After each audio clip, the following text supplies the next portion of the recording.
Boombox. En esta temporada de Historias detrás de la historia, hablaremos de personajes que de alguna manera cambiaron el mundo, por su fuerza, por la guerra, por la violencia, pero también por la paz. Personajes que nos dieron una nueva manera de entender el mundo y nuestra propia historia.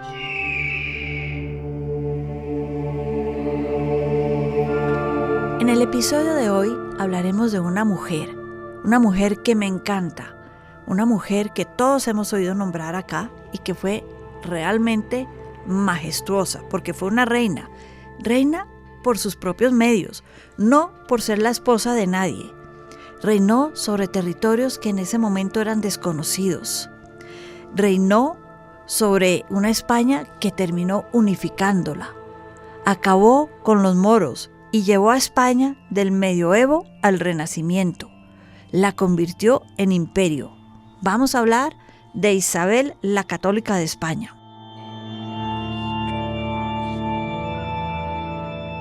Cuando nace Isabel, la hija de Juan II, rey de Castilla, ella no era la heredera al trono, pero no por ser mujer. En Castilla era de los pocos lugares en ese momento en donde las mujeres podían heredar a su padre si no había hijos varones y ser reinas. No era la heredera porque primero estaban su hermanastro, hijo de Juan II, con una primera esposa, Enrique IV, que fue además rey de Castilla después por 20 años, y luego el propio hermano de Isabel, que si bien era menor, era hombre, Alfonso de Castilla. Enrique IV hereda entonces el reino de su padre Juan II cuando éste muere, y había una diferencia muy grande con Isabel. Se llevaban 20 años, que fueron los años que fue rey Enrique IV mientras ella crecía. Aquí hay que decir que Enrique IV tuvo una hija que se llamaba Juana, y supuestamente si él ya era rey, pues Isabel perdía los derechos y la hija de Enrique IV como rey debía ser la heredera al trono. Pero con Juana hubo toda clase de dudas sobre si era o no era la hija legítima de Enrique IV, porque es que Enrique IV lo llamaban el impotente, y resulta que tuvo la hija casi al final de su vida, muy al final de su vida, cuando ya nadie daba un peso por los herederos de Enrique IV, y hubo muchas dudas sobre su legitimidad, dudas que compartió el propio Enrique IV. A Juana la llamaban la Beltraneja. Decían que su padre de verdad se llamaba Beltrán, y el pueblo entero la llamaban la Beltraneja, Juana la Beltraneja. Eso no quita que Juana la Beltraneja, en el momento en que Isabel llegó al trono, le declarara la guerra civil, y ya vamos a ver qué pasó.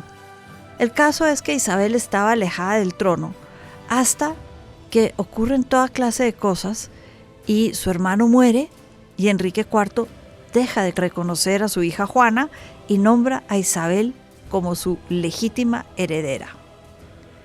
Y acá Isabel es como se va a convertir la reina de Castilla.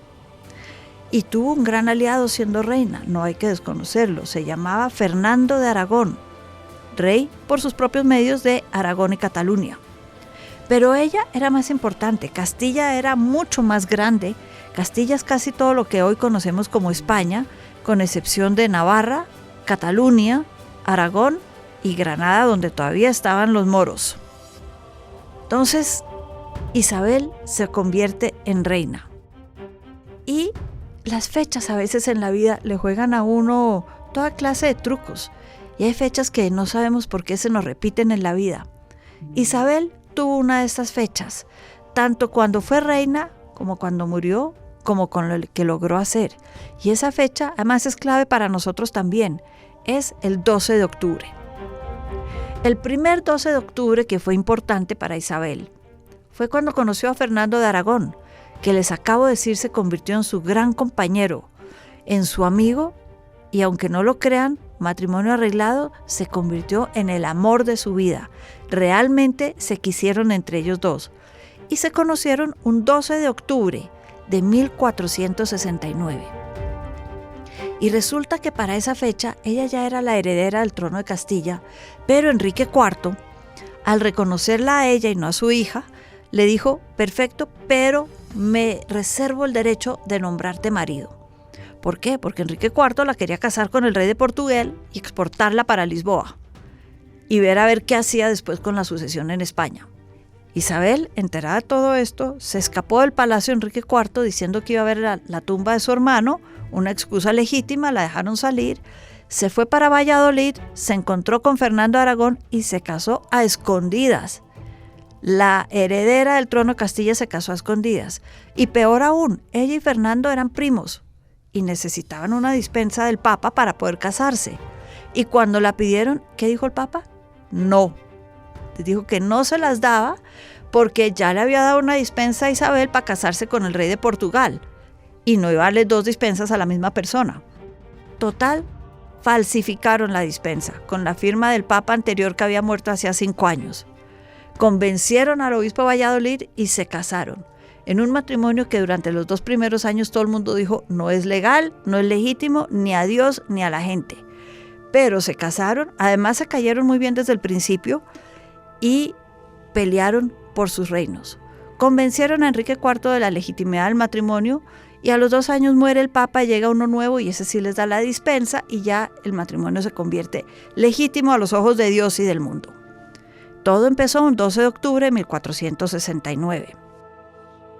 Ya casada con Fernando, se convierte en reina de Castilla y como digo, la importante era ella. La administración de justicia.